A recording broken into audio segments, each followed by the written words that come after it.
Здравствуйте, господа и дамы! Сегодня к нам в гости пожаловал Frostpunk 2, для того, чтобы мы разобрали все настройки графики более детально. А что разобрать, поверьте, найдется. Некоторые параметры меня ой как удивили. Постараемся добиться максимально качественной атмосферной картинки. Самое главное, с высоким и стабильным FPS. Готовьте ваши ручонки, ну а мы начинаем. Ребятки, если у вас есть желание, самое главное возможность, можете поддержать мой канал подпиской на Boosty. В знак благодарности вы получите мой архивчик с оптимизацией как Windows 10, так и 11. Он активно развивается, стараясь в каждой новой версии добавлять что-то новое. Там же находится гайд на 30 минут, как всем этим пользоваться. Плюс иногда публикую разные твики, отдельные настройки для некоторых игр и все возможные архивы в одном облаке. А также у меня есть Telegram, в котором я делюсь игровыми новостями, когда следующий ролик и так далее. Ну и конечно же наш Discord сервер. Мы там общаемся, играем и решаем проблемы, которые у вас могли возникнуть. За любую активность буду благодарен. Отвечаю всем и постоянно. Ссылочки в описании. Начнем по порядку, и первый у нас в списке это текстуры. Они отвечают за детализацию текстур. Каждый переход скушает по 1% производительности. По визуалу я не скажу, что изменения сильно бросаются в глаза. В таком случае рекомендую низкое качество. Ландшафт влияет на детали окружающего мира. Как и с текстурами, каждый переход скушает по 1% производительности. Рекомендую низкое качество. Эффекты отвечают за частицы, дорожное движение и на ландшафт. Переход с очень низкого на низкое и среднее скушает по 2% производительности. Высокое и ультра по FPS плюс-минус одинаковые, со средним качеством. Для слабых систем ставим очень низкое, а для средних где-то мощных высокое. Тени влияют на разрешение теней и количество деталей. Переход с очень низкого качества на низкое, внимание, прибавит нам около 7% производительности. Да, вам не послышалось, прибавит. Среднее качество на 1 FPS, не процент. И высокое вместе с ультра снова прибавит где-то 3% производительности. Вы можете сказать, скорее всего, что-то напутали, неправильно распределили параметры. Но очень низкое качество теней, которое самое требовательное, отключает динамические тени, а другие параметры наоборот их включают. Это редко от меня можно услышать, но в таком случае я рекомендую абсолютно каждому выбрать высокое или ультра качество. Возможно, конечно, это баг, проверяйте на вашей системе. Туман отвечает за качество тумана, его плотность, а также на средних и выше настройках включается объемный туман. Тут все просто. Для слабых систем ставим очень низкое или низкое качество, а для 3060 Ti и выше среднее качество. Потому что визуальная разница огромная, и туман добавляет ту самую нагнетающую атмосферу для подобного жанра. Постобработка отвечает за все поверх наложенные эффекты. Очень низкое качество визуально и по FPS плюс-минус одинаковые. А вот уже переход на среднее, высокое и ультра скушает порядка 5% производительности. И я рекомендую низкое качество. Полигональные сетки влияют на количество деталей, слегка изменяя некоторые объекты. По поводу FPS, тут каждый пресет кушает в районе погрешности. Я бы выбирал высокое, может быть ультра качество. Детализация города увеличивает плотность построек. С маленьким городком, как у вас сейчас на экране,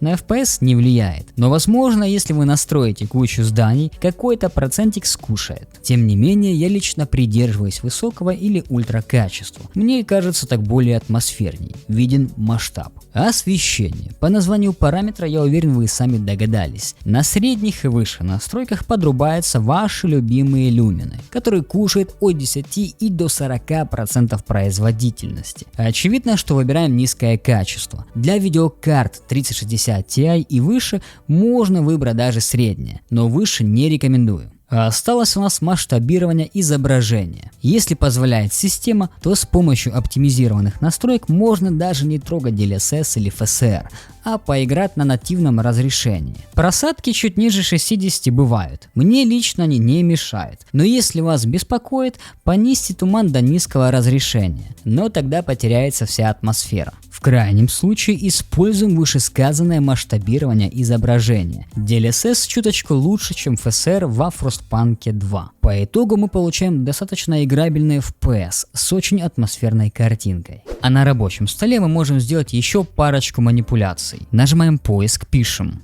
настройки, графики, нажимаем обзор, переходим в папку с игрой. В моем случае это Frostpunk 2, далее Frostpunk 2, Binaries и Win64. Здесь нас интересует приложение Frostpunk 2, Win64, Shipping.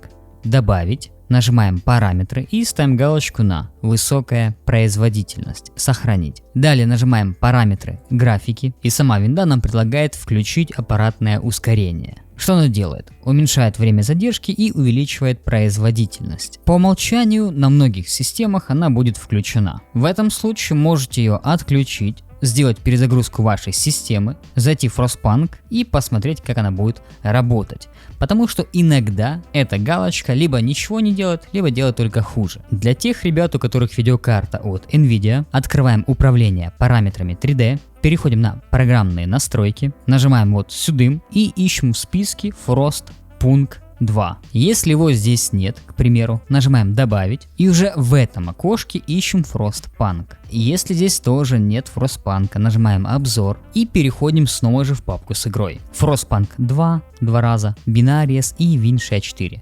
Добавляем, открыть. И делаем небольшие манипуляции. Анизотропку для слабых систем выключаем. Для средне, так сказать, мощных оставляем управление от приложения. Вертикалка. Если в игре вы ее не используете, выключайте. GP Rendering OpenGL. Выбираем нашу видеокарту. Метод представления Vulkan OpenGL. Используя цепочку буферов DXGI. Предпочтительная частота обновления вашего экрана. Высшая доступная. Режим низкой задержки. Для Frostpunk я рекомендую выключить режим управления электропитанием. Выбираем режим максимальной производительности, совместимость с OpenGL. Приоритет совместимости. И в самом низу нас встречает фильтрация текстур, качество. Мы здесь выбираем высокая производительность и нажимаем применить. Ну и уже абсолютно по желанию можете найти архивчик байкаска версия 2 у меня в телеге и сделать небольшие настроечки. Здесь у нас есть для видеокарты, AMD-шка, Intel и Nvidia. Есть очистка, то есть удаляет все temp-файлы, все выделили, Shift Delete и отмена. Далее Delete Temp Files, все это выделяем, тоже Shift, Delete и да. Далее отмена. Disk Cleanup, тут ощущаете диск C. Твики реестра, абсолютно по желанию. Можете прочитать, загуглить, что они делают. Как можно узнать? Нажимаем PKM, далее изменить. И допустим, вот берем вот эту вот команду и пишем в гугле. Читаем, что именно она делает. Тут же, кстати, есть сразу бэкапчики, вдруг чего. MSI мод запускаем от имени администратора. Да. Находим нашу видеокарту, ставим галочку на MSI. Приоритет мы выбираем High и нажимаем Apply. Закрываем. Далее открываем ярлык Xbox Game Bar, мы его отключаем. И, конечно же, схема питания максимальная производительность. Как ее активировать? Копируем команду, нажимаем PKM, копировать, закрываем. Нажимаем PKM на пуск, Windows PowerShell администратор, либо командная строка, тут по желанию. И нажимаем Ctrl плюс V. Если не вставляется, нажимаем просто PKM, Enter, закрываем и открываем ярлык схема питания. Показать доп. Схемы. И уже здесь ставим галочку на максимальная производительность. Если нужно будет ее, допустим, удалить, галочку ставим на любую схему, нажимаем настройка схемы электропитания и удалить схему. Зачем это делать, я не знаю, но иногда ребята спрашивают. Ну и конечно же, после всех этих настроек залетаем во Frostpunk